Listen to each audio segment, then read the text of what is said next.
gotta be kidding me. Family hanging out. Barbecue 79.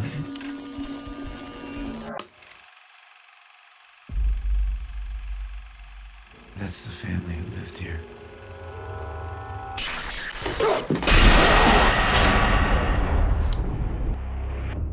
What I liked about this movie was it's sort of got two things going on. There's this mystery that your character's trying to solve, and then also there's a supernatural element to the film as well.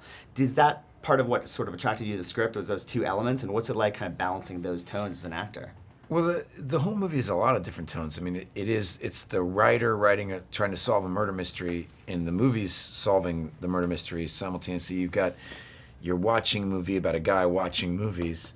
I mean, there's so many different weird parallels happening at the same time. You know, Ellison, my character, is both, you know, trying to get his career back and thinks he'll get his family back if he gets his career back, but instead he's actually pushing his family away by getting... What I like about the character is inside a ridiculous, crazy, scary genre movie, you have a character that I actually recognize all his problems.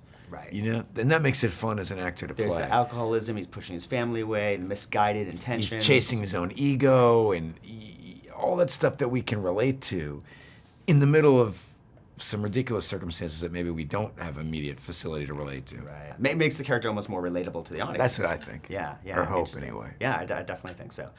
There's been a trend in horror films, especially recently, to have this sort of found footage told in a found footage way. What I found was refreshing about this movie, while there's found footage in the film, the story's not told that way. Yeah, it doesn't Did you find that sort of refreshing, that it was... Yeah, I thought it was used in a really smart way. Yeah. You know, it was more evocative more than it was anything else. You know, sometimes the found footage and stuff just seems like a nice tool to make it cheap. Right. You know, I mean, you know, which it can work in paranormal, it works. But I mean, it's just in some of the imitation versions of it, it doesn't work so well. Yeah, it works. What do you guys do with it in this Yeah, one? I like really what we well. did with it a lot. Yeah. You have a couple scenes with Vincent D'Onofrio in the film, but through the computer. Yeah. So I'm curious, what's it like Skype acting with another actor? Is it a different sort of thing than... It was funny. He was actually in the other room. He was? Yeah, Oh, okay. yeah. So I would be Skyping with him, and it was like, I'd say, go in the other room. I can hear you. You know, his feedback on this thing.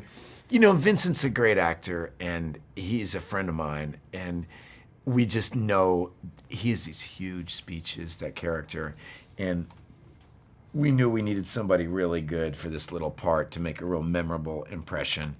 And so I reached out to Vincent, and Vincent was a fan of Emily Rose, and he came in and did us a solid. Yeah, he's great in it. That's really cool that you called up your buddy and got him to kind of come in. I'm always curious, when you're making a film like this that has sort of, you know, obviously these supernatural elements and it's a scary movie, what's the mood like on set? I mean, is it kind of dark and scary too, or do you, with the kids, do you keep it light, or?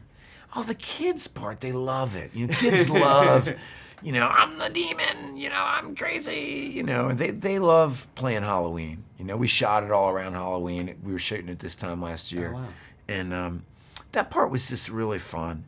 But it is nervy, for sure.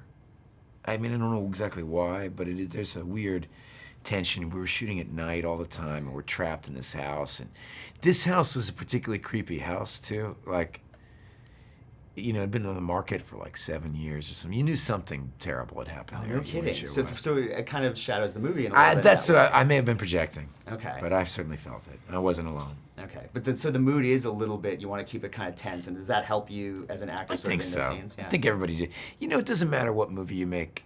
The crew and cast somehow collectively falls into that imaginative world. Into the mood of what you're trying to do. Yeah. You know.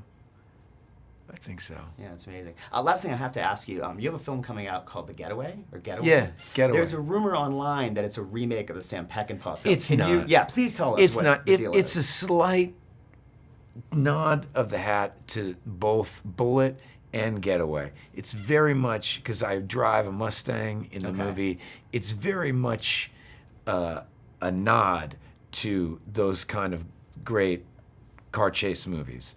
But it's not a remake. It's an original project. Yeah, absolutely. Oh, excellent. It's this Joel Silver action. It's got more in common with Speed than it does the Jim Thompson novel, The Getaway, for sure. You know, but it certainly aspires to that genre. Are you a big McQueen fan? Yeah.